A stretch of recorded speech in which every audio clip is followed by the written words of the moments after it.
বর্তমান আধুনিক বিজ্ঞান আমাদের যে তথ্য দেয় সেটা হচ্ছে চাঁদের নিজস্ব কোনো আলো নেই, এটা হচ্ছে সূর্যের প্রতিফলিত আলো। আর পৃথিবী থেকে আমরা যে চাঁদের আলো দেখি রাতে, আসলে এটা কি চাঁদের আলো নাকি সূর্যের প্রতিফলিত আলো?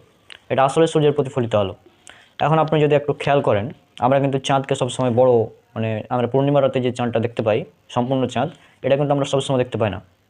আমরা শুধু পূর্ণিমার সময় এই সম্পূর্ণ চাঁদটা দেখতে পাই, কিন্তু বাকি সময় আমরা কোনো সময় চাঁদের অর্ধেক দেখতে পাই, কোনো সময় অর্ধেকের একটু বেশি, কোনো সময় আবার অর্ধেকের একটু কম, হ্যাঁ, কোনো সময় একবারে একটু প্রথম অংশ দেখতে পাই।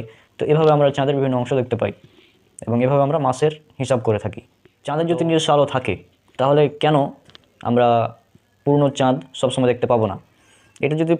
এটা যদি আসলেই নিজস্ব আলো থাকে তাহলে তো আমরা পুরোটাই দেখতে পাওয়ার কথা, তাই না? সবসময় দেখতে পেতাম পুরোটাই। যেমন আমরা সূর্যকে সবসময় দেখতে পাই, সূর্যকে আমরা যখনই দেখি পুরোটা দেখতে পাই। আপনি কখনো এতখানি সূর্য দেখেছেন, মানে চাঁদের মতো? এরকম কোনো সূর্য আপনি দেখেননি কোনো দিনও? আমরা দেখতে পাই না। আমরা সূর্যকে প্রতিদিন পূর্ণভাবে দেখতে পাই, কিন্তু চাঁদকে আমরা কেন এভাবে দেখতে পাই? তো আপনারা এখন স্ক্রিনে যে ছবিগুলো দেখতে পাচ্ছেন, এটা হচ্ছে চাঁদের বিভিন্ন সময় আমরা যেভাবে দেখতে পাই চাঁদকে। তো এটার কারণ কি? এটা হচ্ছে সূর্যের আলো। সূর্যের আলো যতখানি চাঁদের উপর পড়ে আমরা ঠিক ততটুকুই দেখতে পাই। মানে যতটুকু চাঁদের উপর সূর্যের আলোটা পড়ে, ঠিক ততটুকুই আলো, মানে ততটুকুই চাঁদকে আমরা দুনিয়া থেকে, পৃথিবী থেকে দেখতে পাই। আর যখন পূর্ণিমা রাতে যখন পুরো চাঁদের উপর আলো পড়ে তখন আমরা পুরো চাঁদটা দেখতে পাই। আবার অমাবস্যার রাতে, যেদিন কোনো আলোই চাঁদের উপর পড়ে না, সেদিন আমরা চাঁদকে আসলে দেখতে পাই না। তো এই হচ্ছে মূল কারণ যে চাঁদের নিজস্ব কোনো আলো নেই। এটা আমরা স্বাভাবিকভাবে এভাবে বুঝতে পারি যে চাঁদের আসলে নিজস্ব কোনো আলো নেই।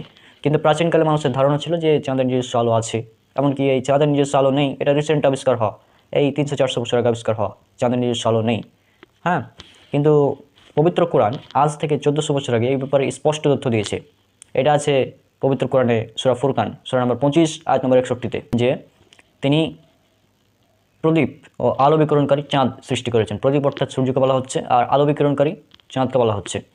এছাড়াও যদি আমরা দেখি সূরা ইউনূস সূরা নম্বর 10 আয়াত নম্বর 5, এখানেও বলা হয়েছে তিনি সূর্যকে করেছেন দীপ্তিময় এবং চাঁদকে আলোময়, আর তার জন্য নির্ধারণ করেছেন বিভিন্ন মঞ্জিল, যাতে তোমরা জানতে পারো বছরের গণনা এবং সময়ের হিসাব।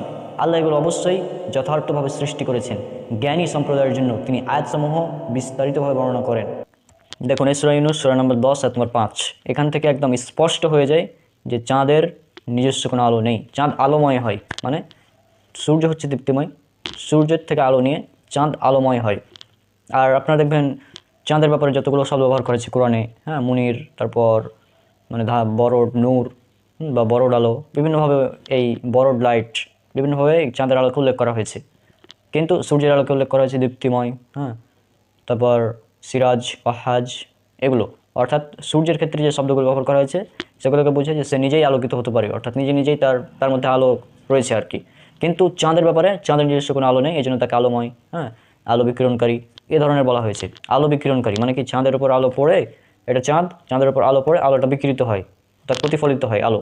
সূর্য থেকে আলো গিয়ে চাঁদে পড়লো, চাঁদ থেকে আলো তখন পৃথিবীতে যায়, এভাবে আলো বিকিরণকারী হিসেবে চাঁদকে বলা হয়েছে। আয়াতগুলোর তাফসীর দেখি, তাফসীরে কি বলা হচ্ছে আয়াতের। আপনার স্ক্রিনে দেখুন, এটা হচ্ছে তাফসীরে আহসানুল বায়ান। তো এখানে অনেক বড় তাফসীর, তো আমরা জাস্ট এই অংশটুকু উল্লেখ করব। হ্যাঁ, যে সেটা হচ্ছে বৈজ্ঞানিকদের মতে সূর্যের নিজস্ব আলো আছে এবং আর চন্দ্রের নিজস্ব আলো নেই, বরং সূর্যের আলো থেকে আলো গ্রহণ করে থাকে ফাতহুল কাদির। তারপর আমরা সূরা ফুরকান সূরা নম্বর 25 আয়াত নম্বর 61, এটা যদি তাফসীর দেখি তো এখানেও বলা হচ্ছে একই ধরনের কথা। সূরা ইউনূসের 5 নং আয়াতের মতো এই আয়াতেও প্রমাণ হয় যে চাঁদের নিজস্ব কোনো আলো নেই। সুতরাং বিজ্ঞানের এই কথা বহু পূর্বেই কোরআনে প্রমাণিত হয়েছে। আমরা দেখব এবার সূরা ইউনূস সূরা নম্বর 10 আয়াত নম্বর 5-এর তাফসিরে ফাতহুল মাজিদ, যেটা আমাদের ডক্টর শহীদুল্লাহ খান মাদানী হাফিজাহুল্লাহর অনুবাদ করা তাফসির। তো আমরা সেখান থেকে এই আয়াতের তাফসিরটা দেখব যে তিনি কি বলছেন এখানে তাফসিরে। এই আয়াতের তাফসিরে কি বলা হচ্ছে আমরা এবার সেটা দেখে নেব, তাহলে আপনার আরও স্পষ্ট হয়ে যাবে ইনশাআল্লাহ। তো চলুন আমরা আয়াতের তাফসিরটা পড়ি। উক্ত আয়াতে আল্লাহ তাআলা তাঁর ক্ষমতার পূর্ণতা ও সাম্রাজ্যের প্রমাণস্বরূপ বহু নিদর্শন সৃষ্টি করেছেন। সে সংবাদ দিচ্ছেন, আল্লাহ তাআলা মহান স্রষ্টা, তার প্রমাণ বহন করে এমন অনেক নিদর্শন তিনি পৃথিবীতে স্থাপন করেছেন। তার মধ্যে অন্যতম হলো চন্দ্র ও সূর্য। আল্লাহ তাআলা সূর্যকে করেছেন দীপ্তিময় এবং চন্দ্রকে করেছেন আলোকময়। কোরআনে সূর্যকে বুঝাতে শামস শব্দটি ব্যবহার করা হয়েছে, আবার সিরাজ শব্দটি দ্বারাও সূর্যকে বোঝানো হয়ে থাকে, যার অর্থ বাতি বা মশাল। অন্যত্র সূর্যকে আসামসা বলে উল্লেখ করা হয়েছে, এর অর্থ হলো প্রজ্বলিত বাতি। এখানে একই অর্থ বোঝানোর জন্য জিয়া শব্দটি ব্যবহার হয়েছে, যার অর্থ হচ্ছে উজ্জ্বল জ্যোতি। তিনটি বর্ণনা সবই সূর্যের জন্য উপযোগী, কারণ সূর্য নিজ দহন ক্রিয়ার মাধ্যমে প্রচণ্ড তাপ ও আলো উৎপন্ন করে। আর চাঁদকে বলা হয়েছে কমার, একে মুনিরও বলা হয়েছে, যার অর্থ স্নিগ্ধ আলো দানকারী। তাছাড়া চাঁদ হচ্ছে একটি নিষ্ক্রিয় জিনিস যা সূর্যের আলোকে প্রতিফলিত করে। চাঁদের এই বৈশিষ্ট্যের সাথে কোরআনের বর্ণনা হুবহু মিলে যায়। কোরআনে একেবারের জন্যও চাঁদকে সিরাজ, ওয়াহাজ বা জিয়া হিসেবে এবং সূর্যকে নূর বা মুনির হিসেবে উল্লেখ করা হয়নি। এর দ্বারা বোঝা যায় যে কোরআন সূর্যের আলো এবং চন্দ্রের আলোর পার্থক্যকে স্বীকার করে। এরূপ আয়াত সূরা ফুরকানের 61 নং এবং সূরা নূহের 16 নংয়ে উল্লেখ রয়েছে।